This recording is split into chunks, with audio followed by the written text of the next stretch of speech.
پیش از این گفتیم که جاوا یک زبان برنامه‌نویسی شی‌گرایه و همه چیز توی جاوا شی هستن. اما میدونیم که تایپ‌های اولیه مثل اینت و فلوت شی نیستن. بعضی از کتابخونه‌های جاوا مثل کالکشن که یکی از مهمترین کتابخونه‌های جاوا هست، فقط با اشیا کار میکنن و با تایپ‌های پریمیتیو مثل اینت و فلوت نمیتونن کار بکنن. جاوا برای حل این مشکل کلاس‌های پوشاننده یا رپر رو معرفی کرده. توی این ویدیو میخوایم ببینیم که کلاس‌های رپر چطور تعریف میشن و ما چطور میتونیم از اونها استفاده بکنیم. من علی هستم و این 31مین قسمت از آموزش برنامه‌نویسی جاوا به فارسیه. امیدوارم که تا اینجا این دوره براتون مفید بوده باشه. خواهش میکنم که کانال رو سابسکرایب کنید، ویدیوها رو لایک بکنید و اگر پرسشی دارید حتما توی قسمت کامنت ها بپرسید تا من بتونم به اونها جواب بدم. جاوا یک زبان برنامه‌نویسی شی‌گراست و همه چیز توی جاوا شی هستن. این گزاره 100% درست نیست. ما تایپ هایی در جاوا داریم مثل اینت، مثل فلوت، مثل دابل که اینها هیچ کدوم آبجکت نیستن. از طرف دیگه ما کتابخونه هایی داریم مثل کالکشن که اینها فقط با اشیا کار میکنن و ما نمیتونیم برای مثال یک کالکشنی از اینتیجر یا فلوت یا دابل داشته باشیم. گفتیم که برای حل این مشکل جاوا برای تمام پریمیتیو تایپ های خودش یا تایپ های اولیه یک کلاس رپر طراحی کرده. کلاس های رپر میان و یک مقدار از نوع بولیان یا اینتیجر یا فلوت یا دابل و یا هر نوع تایپ اولیه دیگه جاوا رو میگیرن و در داخل یک آبجکت قرار میدن و دور اون رو میپوشونن و به این ترتیب از دید کامپایلر و ناظر بیرونی دیگه اونها یک آبجکت هستن. به همین دلیل به اونها میگیم کلاس های رپر. ما 8 تا کلاس رپر داریم برای 8 تا نوع پریمیتیو تایپ در جاوا. کلاس کاراکتر برای پوشوندن و رپ کردن یک کاراکتر، کلاس بایت برای پوشوندن و رپ کردن یک متغیر از نوع بایت، کلاس شورت برای پوشوندن یک متغیری از نوع شورت، کلاس اینتیجر برای رپ کردن اینتیجرها، لانگ برای پوشوندن و رپ کردن لانگ و به همین ترتیب فلوت، دابل و بولیان. با هم بریم و ببینیم که ما چطور میتونیم از کلاس های رپر توی جاوا استفاده بکنیم. من اینجا یک پروژه جدید ساختم به اسم رپر کلاسز و توی اون یک کلاسی گذاشتم به اسم مین که یک متد مین هم توی این کلاس داریم. تا الان اگر ما میخواستیم یک متغیری از نوع اینت تعریف بکنیم باید مینوشتیم اینت برای مثال a و حالا مقدارش رو میدادیم اینجا 5. اما همونطور که گفتیم اینت آبجکت نیست و یک تایپ اولیه در جاوا هست و اگر بخوایم این رو به صورت یک آبجکت ببینیم باید از کلاس رپر یا پوشاننده اینتیجر استفاده بکنیم. همونطور که میبینید من اینجا اومدم و از کلاس اینتیجر یک آبجکت ساختم و مقدارش رو دادم 5.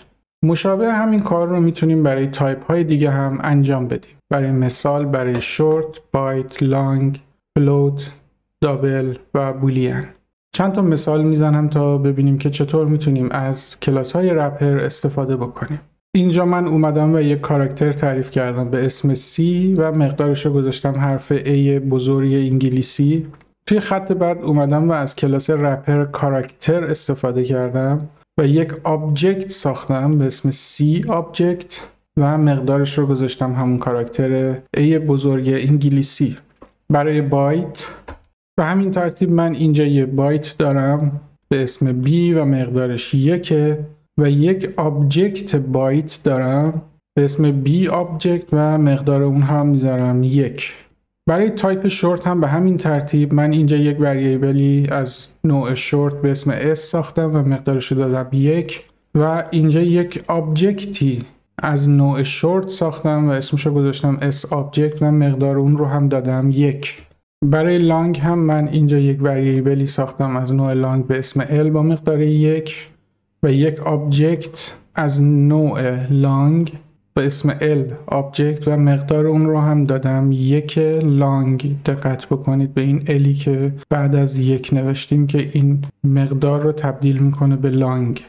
برای فلوت هم به همین ترتیب من اینجا یک وریبلی از نوع فلوت تعریف کردم به اسم F با مقدار 1.1 و اینجا یک آبجکتی از نوع فلوت تعریف کردم باز با همون مقدار. دابل هم همونطور که میبینید اینجا یک وریبل دابل داریم و اینجا یک آبجکت دابل، هر دو با مقدار 1.1 از نوع دابل. و در آخر برای بولیان من همونطور که میبینید یک وریبل بولیان و اینجا یک آبجکت بولیان تعریف کردم. برای استفاده از رپر کلاس ها 3 تا مفهوم باکسینگ، آن باکسینگ و اتو باکسینگ هم بسیار مهمن. ببینید اینجا من به جای اینکه بیام و آبجکت رو نیو بکنم بلافاصله فقط مقدار رو بهش دادم. یعنی اینجا من نیومدم بگم که برای مثال به جای اینکه بگم اینتیجر آبجکت مساوی نیو اینتیجر و بعد مقدار بهش بدم برای مثال 5، اومدم و مستقیم گفتم که مقدار این آبجکت 5. اینجا چه اتفاقی افتاده؟ ما اینجا یک پریمیتیو داریم و اینجا یک آبجکت.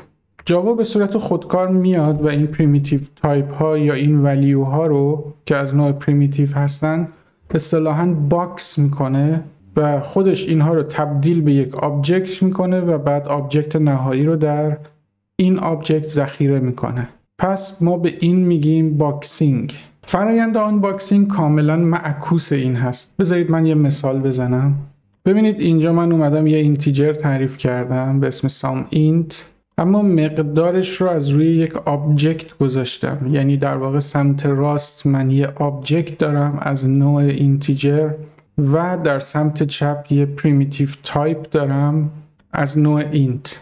اتفاقی که اینجا میفته اصطلاحاً بهش میگن آنباکسینگ. یعنی کامپایلر جاوا میبینه سمت راست یک کلاس رپری از نوع اینتیجر هست و سمت چپ یک وریبلی از نوع اینتیجر، میاد و به صورت خودکار مقداری که داخل این آبجکت قرار داره رو از توش استخراج میکنه یا اصطلاحاً آنباکسش میکنه و مقدار آنباکس شده رو توی این اینتیجر قرار میده. پس باکسینگ شد این که ما یک مقدار پریمیتیو رو داخل یک آبجکت قرار بدیم و آنباکسینگ این هست که ما مقدار یک آبجکت رو در یک متغیر پریمیتیو یا تایپ پریمیتیو قرار بدیم.